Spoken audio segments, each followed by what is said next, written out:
आप सबको डॉक्टर रजनी रमन झासा, आचार्य संस्कृत विभाग, राजकीय महारानी सुदर्शन कन्या महाविद्यालय बीकानेर का नमस्कार स्वीकार। हमने बहुत दिनों बाद आज वीडियो बना रहा हूँ। हमने मनुस्मृति के बहुत सारे लगभग 170 और 75 कार्यक्रमों का पारायण कर लिया और मैं समझता हूँ कि अब इतना पर्याप्त है परीक्षा की दृष्टि से। अब हम आज प्रारंभ करते हैं व्याकरण। और व्याकरण में आप लोगों को जानना चाहिए कि सबसे पहले है माहेश्वर सूत्र का परिचय और संज्ञा प्रकरण। तो माहेश्वर सूत्र का परिचय इस प्रकार है, शायद मैंने आप लोगों को पहले बताया हो, और नहीं बताया हो तो ठीक है, और बताया भी हो तो भी इसका दोबारा पारायण करने में कोई हर्ज नहीं है। तो सबसे पहले हम माहेश्वर सूत्र को समझते हैं कि यह है क्या। माहेश्वर सूत्र जैसा कि नाम से स्पष्ट है, महेश्वर भगवान शिव को कहते हैं, तो यह उनके द्वारा बनाया गया सूत्र है। कथाएं चलती हैं इस प्रकार की। हम जो व्याकरण पढ़ते हैं वह व्याकरण है पाणिनि की अष्टाध्यायी। पाणिनि के बारे में थोड़ा सा जान लेना आवश्यक है कि पाणिनि जो आज का पाकिस्तान है, उसमें वहाँ एक जगह है शालातुर, जो उसके सालाउर करके फिर लाहौर बन गया, वही उनका जन्म स्थान था। और वो कहते हैं कि वो पढ़ने में कोई अच्छे नहीं थे और इस कारण से उनके माता पिता दुखी रहते थे। तो 40 वर्ष की उम्र में वो उन्होंने पढ़ना सीखा, घनघोर तपस्या की और पढ़ना सीखा। और भगवान, वो व्याकरण लिखना चाहते थे और उन्होंने अपनी तपस्या से भगवान शिव को प्रसन्न किया। तो भगवान शिव ने प्रसन्न होकर उनके लिए डमरू बजाया। ये आपने देखा होगा, डमरू शिव के कभी त्रिशूल पर लटका रहता है, कभी उनके हाथ में देखेंगे तो वो डम डम डम डम डम डम डम डम डम डम ऐसे आवाज़ करता है, इसलिए इसका नाम भी डमरू पड़ गया। उन्होंने उसको 14 बार बजाया अपने डमरू को, शिव जी ने, और उसको पाणिनि ने उससे सूत्र ग्रहण किए। उस आवाज़ को समझा, पाणिनि ने उस ध्वनि को समझा और वह ध्वनि ही बाद में उन्होंने सूत्र के रूप में लिखा, जिसको हमने माहेश्वर सूत्र कहा है। और इसमें 14 सूत्र हैं। आपको उस पर भेजा जाएगा, PDF के रूप में भेजा जाएगा। तो वह है ऐ उण रील ऋक एओंग अयोच हैवरट लण यमंगणनम झभय घटधस जब घटदश खफ छठ चट तव कपय शशर और हल। तो ये 14 सूत्र माहेश्वर सूत्र कहलाते हैं। इसमें पहला सूत्र है अ इ ऊण, दूसरा सूत्र है रील ऋक, सब ण में हलंत है, क में हलंत है, रील ऋक। फिर है एओंग, फिर है अयौच, फिर है हयवरट हलंत, फिर है लण, यह ल है और उसके ऊपर चंद्र बिंदु है और हलंत अण है, ट ठ ड ढ ण वाला लण।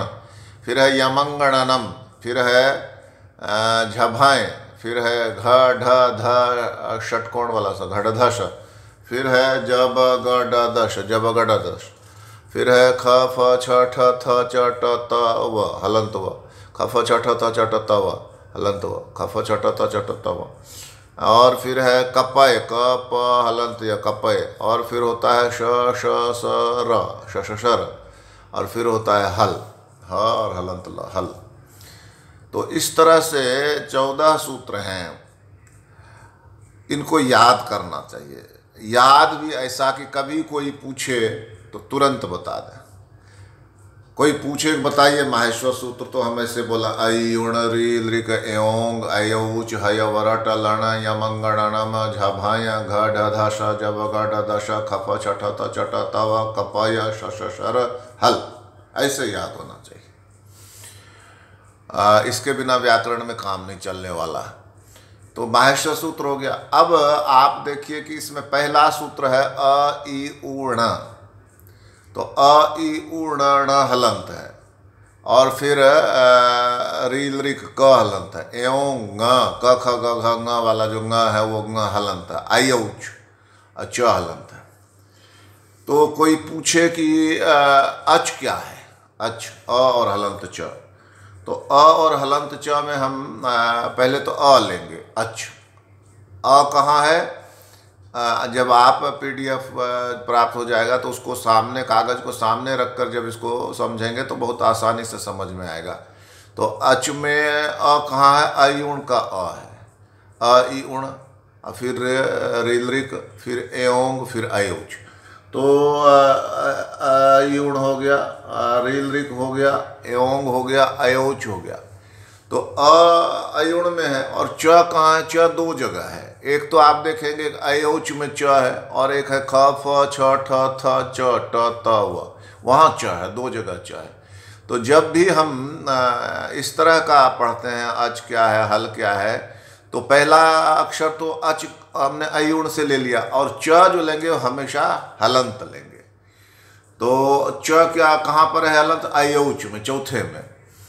तो अ और च, अब इनके बीच में कौन कौन से शब्द आ रहे हैं, कौन कौन से अक्षर आ रहे हैं, अ ई उ ण रील री क ए ओ ङ ऐ औ च, इतने आ गए। अब इनमें से जो अंतिम हलंत है उनको हटाना शुरू करेंगे। अ ई उण न हट गया, रील रिक क हट गया, एओंग ङ हट गया, अयोच च हट गया। क्या बचा आप देखिए, अ ई उ रील री ए ओ ऐ औ, ये बचे। तो ये जो अक्षर बचे हैं, ये जो वर्ण बचे हैं, अ ई उ रील री ए ओ ऐ औ, यही अच कहलाएंगे। इनमें से प्रत्येक वर्ण जो है वो अच कहलाएगा। अ अच है, ई अच है, उ अच है, ए अच है, ऐ अच है, ओ अच है, औ अच है, इस तरह से सभी अच हैं।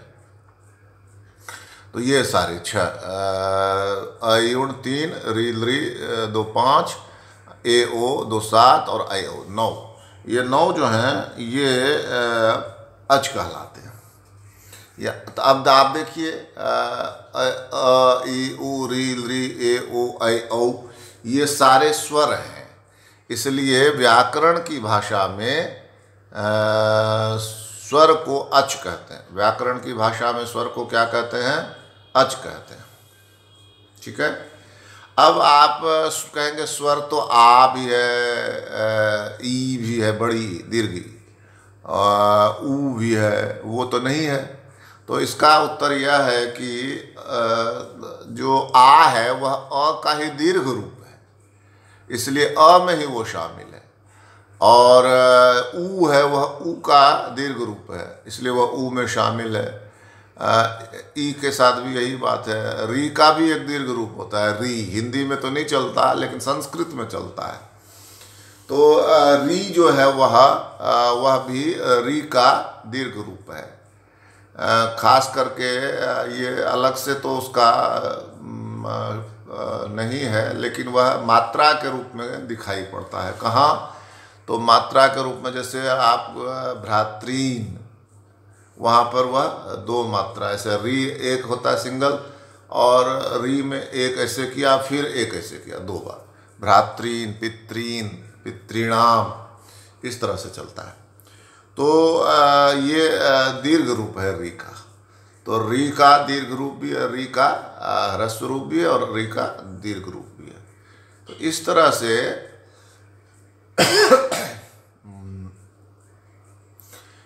से हम देखते हैं कि अ ई उ री री ए ओ ऐ औ में जो स्वर हैं सारे, वे अ का आ भी है, ई का ई भी है, उ का ऊ भी है, और री का री भी है। री ए ओ ऐ औ अपने अपने रूप में इसी तरह से रहते हैं।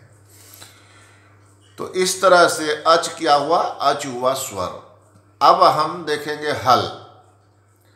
तो हल कहाँ पर है वरट का ह है, और है वरट का ह है, और है वरट का ह है, और यहाँ से देखेंगे आप हैवरट का ह है, और नीचे 14वां सूत्र जो है 5वें सूत्र से लेकर 14वें सूत्र तक हल है। ह य व र ल य म ग ण न झ भ घ ढ ध ज ब ग ड द ख फ छ ठ थ च ट त क प श श श ह, इतने आ जाएंगे हल।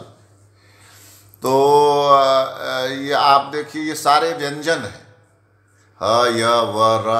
उसी तरह से ट छोड़ देंगे, लण में ण छोड़ देंगे, हैवरट लण। य म ग ण न